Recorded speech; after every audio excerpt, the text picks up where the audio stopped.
Welcome to Fast Effect Double Speed Magic the Gathering from ELD's Time Vault Games in Bellingham, Mass. Here we have a couple of decks that are near and dear to my heart. Matt Orfanello on Eureka.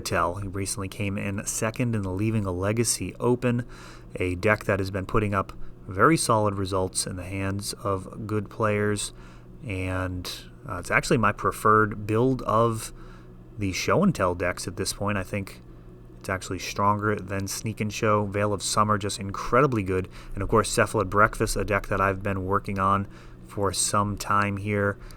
Bringing it back thanks to Thassa's Oracle, which took the deck, I think, from meme status to legitimate contender.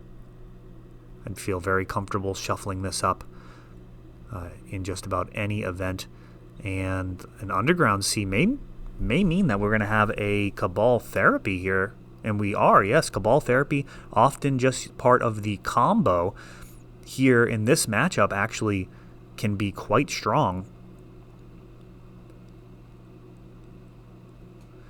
And a bunch of different options of what to name there. Brainstorm here from Matt. Show and Tell, kind of the scariest card. It's definitely the most important enabler. The deck does have access to Eureka, which could happen as soon as next turn with a Soul Land. And it looks like we're going to have a whiff. Emrakul would have been the net most damaging card to name there in the dark. Very difficult to do. The deck only runs one of them.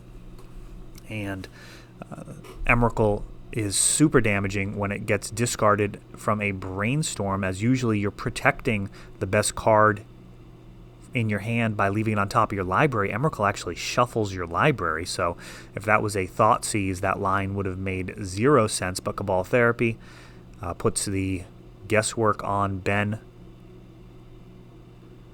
and comes up with no effect there, aside from gaining some information, which is not without consequence. Another Ponder here off of Lotus Petal. Not ideal here. Yeah, I guess there were no mana sources in that hand. So this feels a little dangerous, pondering off of Lotus Petal. But he does find an Ancient Tomb, so he should be in okay shape here. He can either Eureka or Show and Tell if he finds it.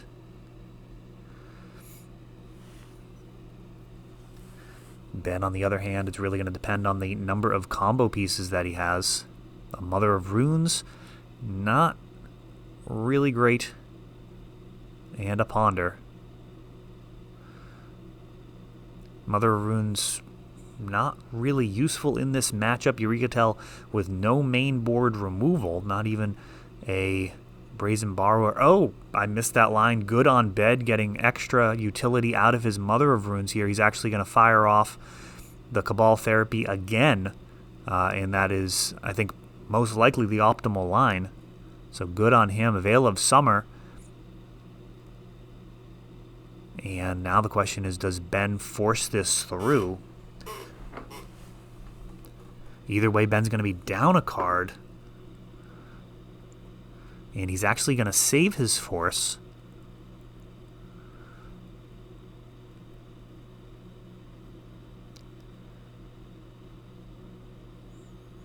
Cavern of Souls.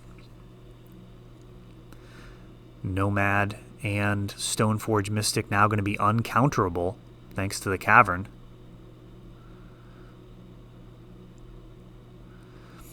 And likely getting Batterskull here. No, he's getting Shuko.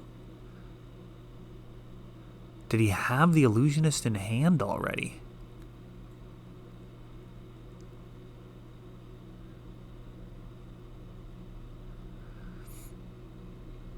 My thinking on why it would be more likely for him to get Batterskull is usually that Cavern is going to be more important for protecting Cephalid Illusionist. But maybe he named Wizard with the Cavern. We actually don't know. We got some forces.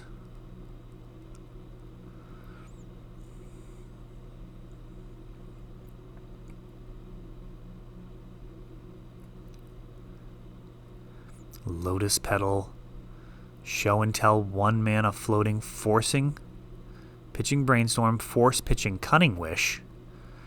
And let's see what is going to be coming in here. Shuko, Omniscience, Emrakul, that's a wrap. Well played on both sides there. Matt able to assemble the extra turn with the Annihilator 6 trigger, completely erasing Ben's board presence. And let me know how you would have played that. Would you have fought over that Veil of Summer to make sure that the Cabal Therapy stripped one of those ultimately game-winning combo pieces out of Matt's hand?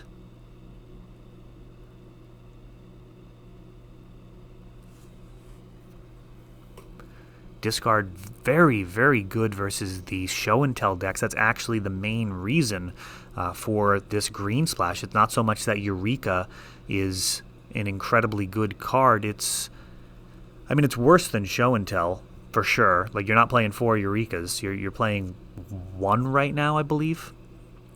Just 1 copy of it. 4 mana is a lot to ask. It's actually my criticism of Drawn Through Dreams. Just the 4 mana investment is just so much. At least with Eureka, when it resolves, you do win. And very often you're putting in like a Gristlebrand as well, which is nice, avoiding the cast trigger. Or, I'm sorry, avoiding a potential counter battle over Gristlebrand. You get an Omniscience, you get a Gristlebrand. I guess the more important element of that is if you Show and Tell in Omniscience, and then there's a like Reclamation Sage style card or like a Disenchant ETB trigger, then you wouldn't be able to cast your Gristlebrand. So Eureka does have a few slight upsides, if I'm making myself clear there, in that you don't have to do the messy work of casting your Gristlebrand. We've got turn 1 Nomad, turn 2 Stoneforge,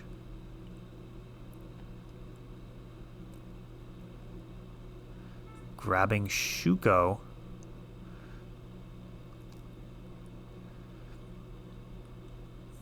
That one is a little perplexing. Already has the enabler here. Gotta feel like Batterskull would probably be more helpful. But I guess we'll see how this plays out. He's got Limdul's Vault in hand.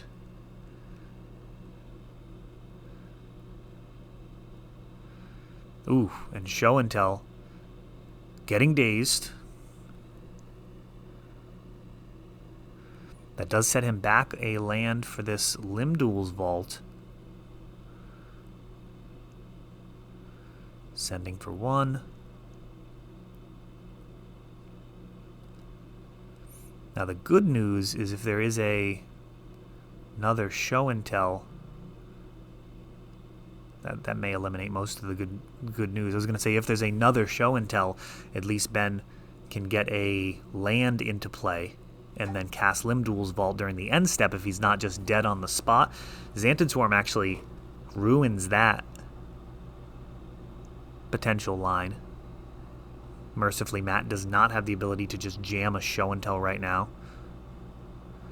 And Shuko coming in.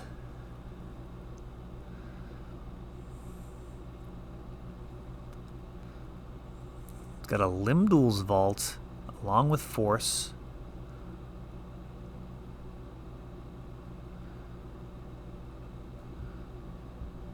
Three damage coming in. Kind of Delver territory here, just chipping in for 3 a turn, but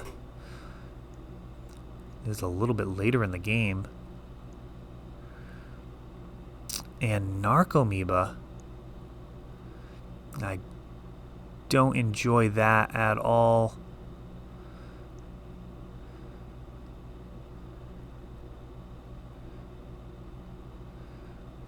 And here we go, Omniscience, and it's going to be a wrap here. Gristlebrand. Ben getting that Narcomoeba in the way of Xantid Swarm to make sure that Matt wouldn't have multiple turns of uncontested cantrips. His Force of Will really only good for defending stuff on his side of the board, which I think is really probably his only path to victory from there. We've got a Emrakul coming in, and that's going to be a wrap. 22 damage coming back toward Ben. A well-played match on both sides. Some interesting decisions from both players. And yeah, two of my favorite decks in the format right now going head-to-head. That is going to be one of my favorites. That is all for this one, but don't worry, there is a lot more. You can check out our older videos, and we're always putting out new videos from ELD's Time Vault games in Bellingham, Massachusetts. If you want to help the channel, of course, you can like, subscribe, share, tap that notification bell so you can know the next time our new videos come out. Thanks for watching.